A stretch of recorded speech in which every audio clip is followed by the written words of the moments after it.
When you give a sacrifice in the beginning of the year, in your priesthood, what you are saying to God is that I acknowledge that I'm insufficient and I'm giving you this sacrifice so that you can watch my back.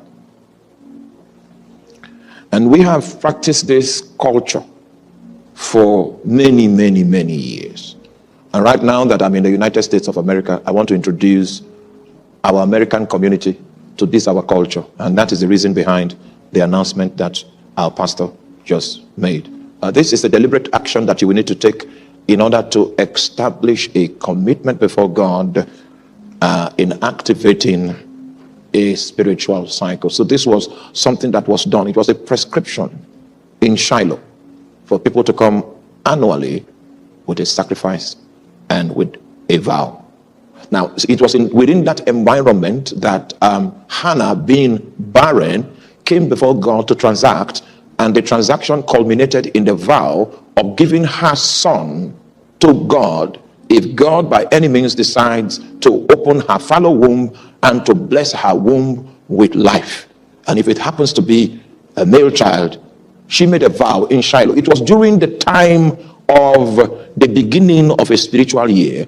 And so it was customary for people to make vows concerning things that they are trusting God to do that has not yet manifested, and to give sacrifices from the bounties of that which God has made available. Do you understand that?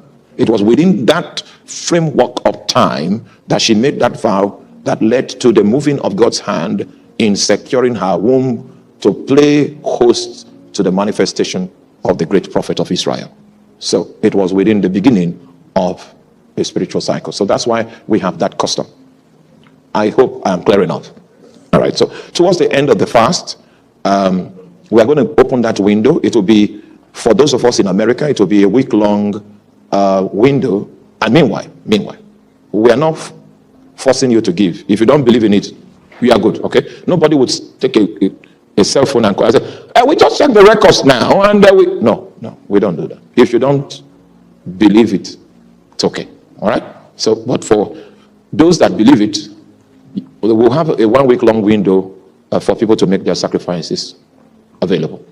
And sacrifices are relative. It's consistent with that which the Lord has made available, and then we are bringing it before the Lord. So there were some deliberate things that were done in Scripture.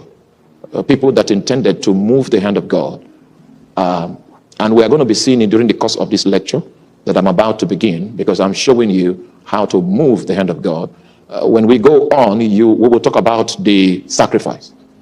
And Solomon